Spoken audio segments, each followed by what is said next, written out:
So you're considering developing a MORS course. My name is Walt DeGrange, and I'm here to help. Welcome to a short video, which is the first of a series of videos on how to create a engaging MORS course.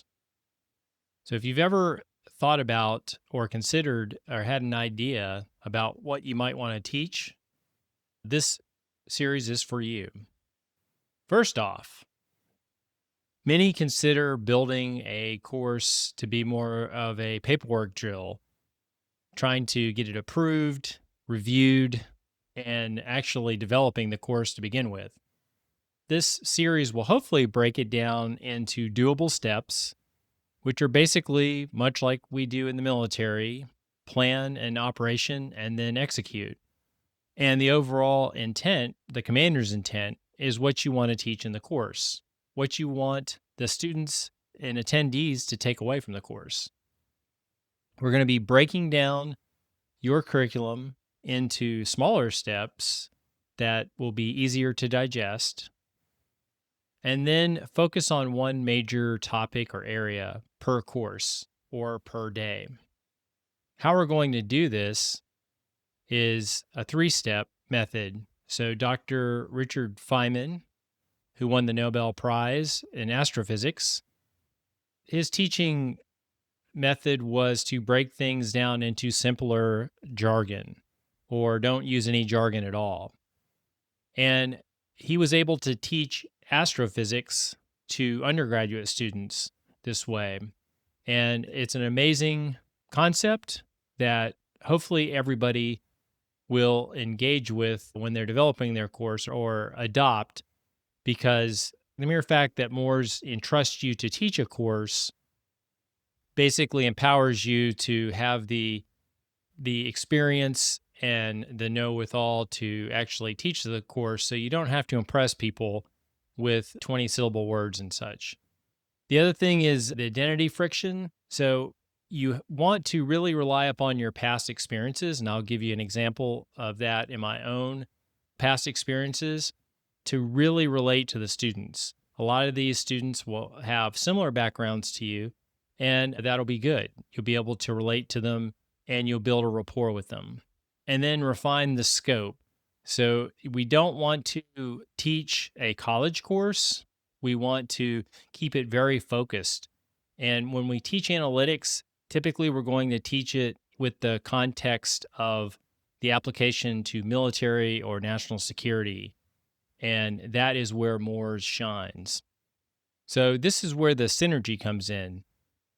Your ability to have mastered and to have used and implemented core analytics into some sort of workflow or analysis or a tool that has been useful for military or national security is key. There are many people that have invented things and implemented things, especially in analytics, and that's great.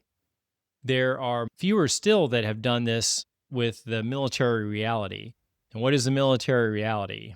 It is the fact that this realm is basically ruled by layers of classification and separate systems that intentionally don't talk with one another. And you may have data at different levels of classification.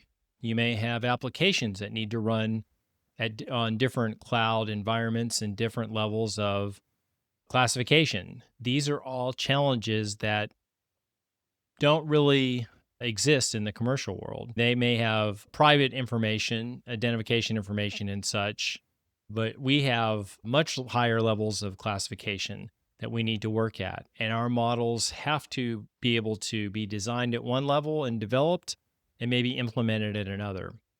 The other piece of this that is incredibly important is your subculture. So we're going to get into my example on the next slide, but you're going to bring a lot to these courses. And I think most people really undersell themselves. Each one of us is a bundle of experience and our past knowledge and such. You are one of one. And I can guarantee you that you will have experiences and stories that students will connect with. And those are the things that make these MORS courses very special and will make you a really good instructor.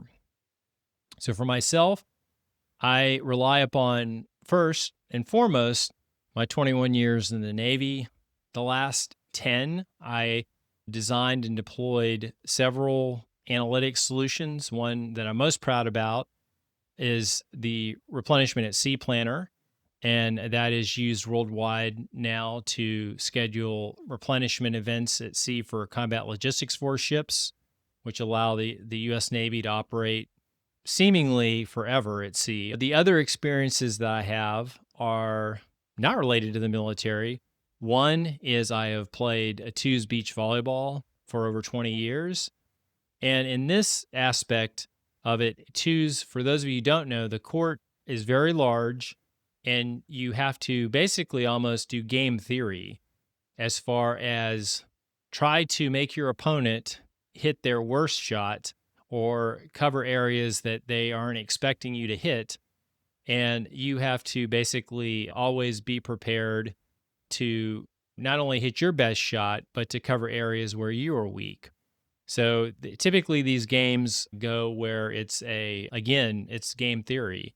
You're basically trying to outguess, play up on your opponent's weaknesses as much as you can, and exploit new ones. The other piece of my past is I spotted for several race car teams.